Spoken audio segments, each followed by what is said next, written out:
Shalom Bapak Ibu saudara kasih dalam nama Tuhan Yesus Kristus. Jumpa kembali dalam program Kamu Mempelai Tuhan. Hari ini saya ingin berbagi firman Tuhan yang tertulis dalam kitab Wahyu pasal yang ke-19 ayat 7 sampai yang ke-8. Marilah kita bersukacita dan bersorak-sorai dan memuliakan Dia, karena hari perkawinan anak domba telah tiba dan pengantinnya telah siap sedia, dan kepadanya dikaruniakan supaya memakai kain lenan halus yang berkilau-kilauan dan yang putih bersih. Lenan halus itu adalah perbuatan-perbuatan yang benar dari orang-orang kudus. Ayat ini memberitahukan kepada kita saudara kasih bagaimana nanti akan ada pesta perjamuan malam kawin anak domba. Apa ini maksud dengan pesta perjamuan malam kawin anak domba? Pesta perjamuan malam kawin anak domba itu adalah bicara tentang penyatuan, pertemuan. Yesus berkata bahwa Dia adalah kepala, gereja adalah tubuh, jemaat itu adalah tubuh. Nah, tubuh dengan kepala itu harus menyatu. Nah, penyatuan antara tubuh dengan kepala itu disebut dengan persatuan, pertemuan antara gereja Tuhan dengan Dia lewat pesta perjamuan malam kawin anak domba. Jadi, saudara kasih, kita akan menghadapi ini sebelum kita masuk dalam kerajaan sorga.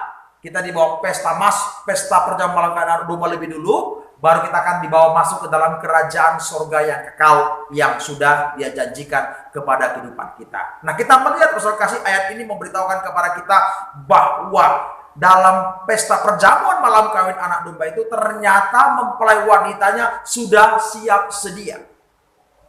Sudah siap sedia. Apa yang dimaksud dengan sudah siap sedia? Mereka memakai pakaian kain lenan halus yang berkilau-kilauan dan yang putih bersih. Apa itu? Kain lenan halus itu adalah perbuatan-perbuatan yang benar dan baik dari orang-orang kudus. Artinya apa saudara kasih?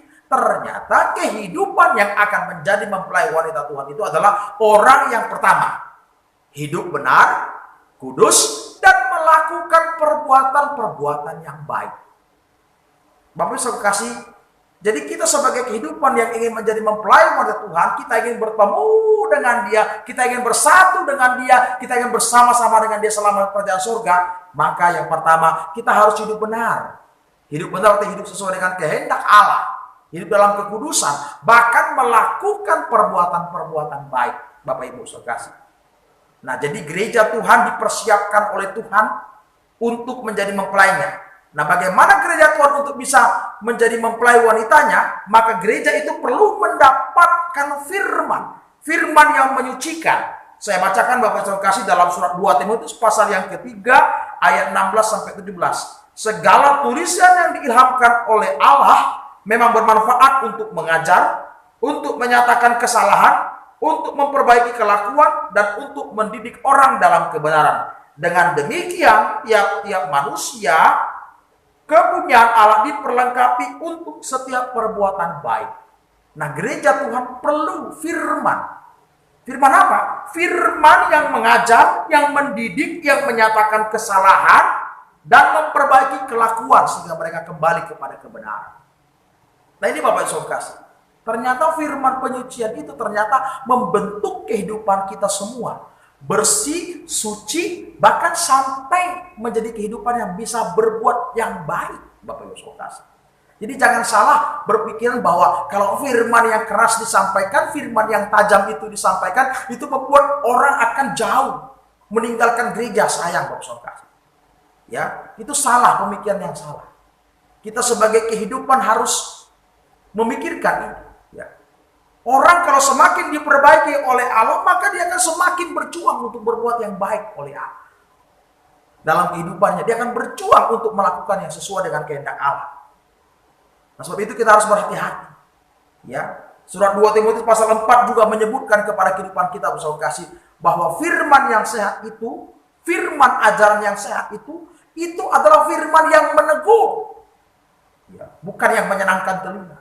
Seringkali banyak orang memakai akal pikirannya kalau sudah bisa menyenangkan telinga, membuat orang tertawa, terbahak-bahak. Ya, bukan salah Bapak saudara kasih ya. Tapi ini seringkali hanya menyenangkan telinga, bukan menyenangkan hati Tuhan. Nah, ini Bapak Ibu saudara kasih. 2 Timotius pasal 4 ayat yang kedua sampai yang kelima. Beritakanlah firman, siap sedialah baik atau tidak baik waktunya. Nyatakanlah apa yang salah, tegurlah dan nasihatilah dengan segala kesabaran dan pengajaran. Karena akan datang waktunya orang tidak dapat lagi menerima ajaran sehat, tetapi mereka akan mengumpulkan guru-guru menurut kehendaknya untuk memuaskan keinginan telinganya. Mereka akan memalingkan telinganya dari kebenaran dan membukanya bagi dongeng. Tetapi kuasailah dirimu dalam segala hal, sabarlah menderita, lakukanlah pekerjaan pemberita Injil, dan tunaikanlah tugas pelayananmu. Nah, ini Bapak Ibu saudara kasih. Ya, ternyata untuk bisa membuat gereja Tuhan itu bisa melakukan perbuatan yang baik sesuai dengan kehendak Allah, gereja harus mendapatkan firman yang menyucikan. Itu saudara kasih, bersukacitalah kalau kita masih bisa menerima firman atau mendapatkan firman yang disampaikan, firman yang menyucikan, yang menegur kita. Tujuan Tuhan adalah ketika kita berbuat baik, kita menjadi kehidupan semakin rendah hati. Kita semakin mengandalkan Tuhan dan Tuhan yang dipermuliakan. Mempelai wanita Tuhan berpakaian kain danan halus yang putih berkilau-kilauan. Itulah perbuatan-perbuatan yang baik dan benar dari orang-orang yang kudus. Berarti kehidupan gereja Tuhan harus hidup kudus. Saya dan kita semua yang menjadi pelayan Tuhan, hiduplah dalam kekudusan. Dan mempelai wanita Tuhan itu terkenal dengan kebaikannya, suka berbuat baik. Saya berdoa supaya setiap kehidupan kita dalam kondisi keadaan apapun, siap menerima kebenaran firman Allah, siap melakukan firman Allah, dan melakukan yang baik, menabur hal-hal yang baik, menolong orang-orang. Tuhan Yesus memberkati kita semua. Shalom.